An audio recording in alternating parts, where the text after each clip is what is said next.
Hey there, I'm Ron Watermon, the founder and CEO of STORYSMART, a nationwide startup with a mission to provide professional video storytelling for all.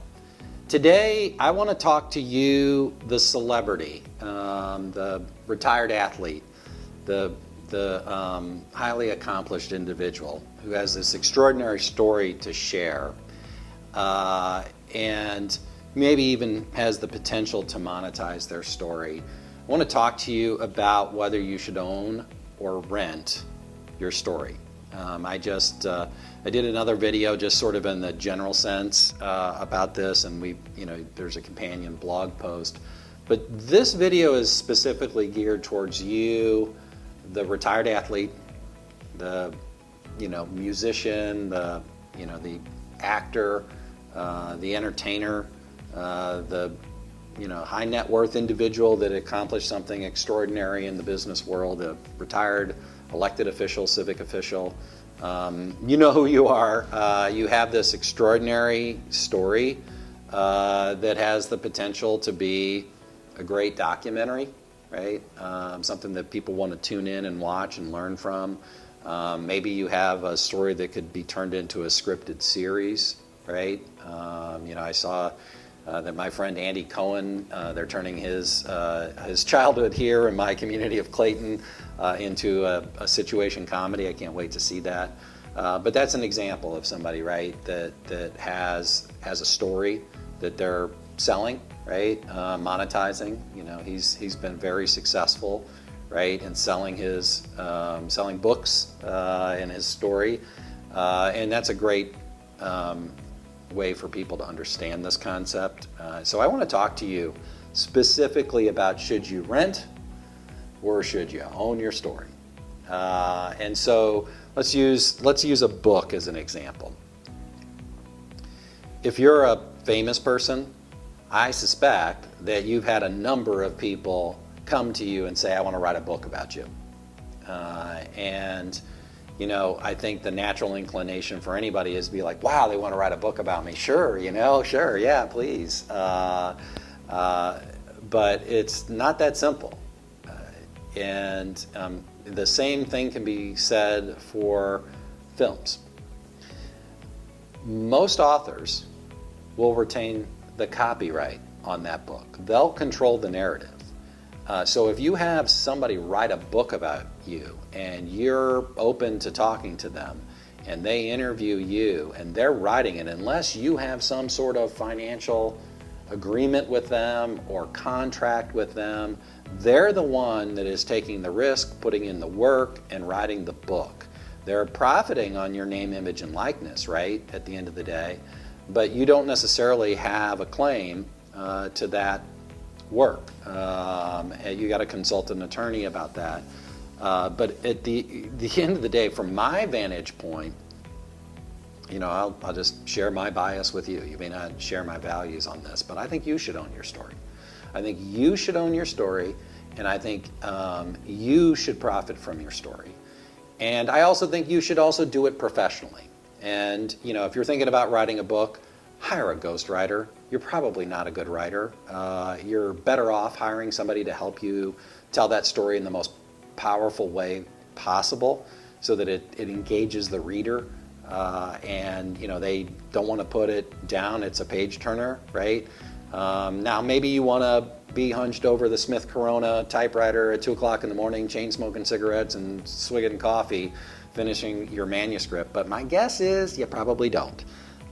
So you can pretty much take it to the bank that most of these celebrities that wrote a book and it's on the newsstand, they had a ghostwriter. They had somebody that made sure that the copywriting was good, that there were complete sentences, that things flowed, there was a theme, all those things, right, in writing a good book. That is what we believe you should have when it comes to telling your story on screen. That's the whole point of StorySmart, is we want to help you tell your story in a professional way, but we want you to own it. And this is not a shameless commercial for StorySmart. You can hire any one of a number of independent filmmakers, videographers to tell your story, right? Like you could produce your own documentary, and The practical reality is, in the space of documentary filmmaking, and just use that one as the example, 9 times out of 10, the independent filmmaker owns the copyright on it. You will not. Shop around. You'll find that almost no filmmaker will give up copyright because they're putting their heart and soul, blood, sweat, and tears, and oftentimes their own money into these things. So they're not giving it away no matter who they're doing the thing for. Now that's a deal breaker for us when we're recruiting people. You know, if the filmmaker's like, nope, I'm an artist and I've got to hold on to the copyright, I'm like, yeah, sorry, best of luck to you, you're not working with us. You know, we want our client to own the copyright. Now we're very particular that the filmmaker is going to be taken care of. They're going to be rewarded financially and, you know, for their gift that they're bringing to the equation. They'll oftentimes get a portfolio license, meaning that they can share the fact that they did it and showcase the work in their portfolio. But they're not benefiting from it financially. If it gets sold to Netflix and, you know, makes a bunch of money, really they may share a piece of that, potentially with the agreement that we put in place. But at the end of the day, it's actually the person whose story we're telling that's going to own the copyright on that. And that is the belief that I think, you know, my pitch to you is you should. There are benefits to both renting and owning. You know, here's the benefits to renting. Somebody else is paying for it. You're not paying for it. They're the ones investing their time and money into it. So there's no out-of-pocket expense to you. Depending on who's doing it, it may immediately have a huge audience if they're a great filmmaker and they're willing to tell your story. It may be worth doing because, you know, you're going to benefit from it from a celebrity standpoint and from other ways. And, you know, I don't know if you sell merchandise or whatever you do, or if you're a musician, maybe you sell more of your albums. But at the end of the day, the real benefit to renting is somebody else is doing the work. And telling a story well is work. It's a lot of work to do it the right way and to do it in a way that connects with an audience. And so the benefit to the renting or leasing approach is, you know, it's, you know, if the New York Times writes a great piece on you and they send a photographer and they come to your house and they take all these pictures, and, you know, that publicity is really great for you. It's part of how you became the celebrity that you are, right? All these people that are, you know, selling their news outlet, you know, reporting on you, yeah, they own the copyright and they're the ones selling the newspaper or they're selling the Today Show or whatever, right? But the benefit is you know, like, trust me, if the Today Show said, we want to have StorySmart on tomorrow, I would get up early and I'd fly to New York.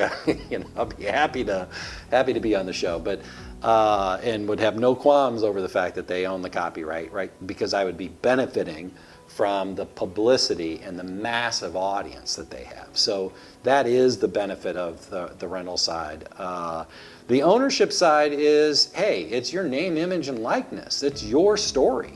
You get to, when you take ownership of something, and we actually mean two things. We want you to take responsibility for telling your own story and own your own narrative, meaning you control your narrative. You decide what's in your story. And from my vantage point, that's huge.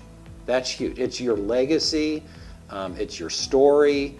It's what you want people to remember you for. So you take ownership. You control what's in it. So there's that benefit. Then the second benefit is you own the copyright on it. So you own the intellectual property rights. So, like, let's say that you do a scripted movie or a documentary. It could provide residual income to you and your estate long after you're gone. And so the real value to owning it is that. It's giving it to your family and giving them something that could be of financial benefit to them. And even if no one's ever making money off of it, you're passing it down to your loved ones, and you're sharing that legacy, and you're shaping the narrative around you and your brand. So that's the benefit to owning. Only you can decide what is the most important thing to you but there are ways to own your story, to tell it professionally, and to benefit financially from it. And if you have questions, it's free to talk. Feel free to message me. Be happy to talk to you. If we can help you, we would love to help you. And until next time, stay story smart.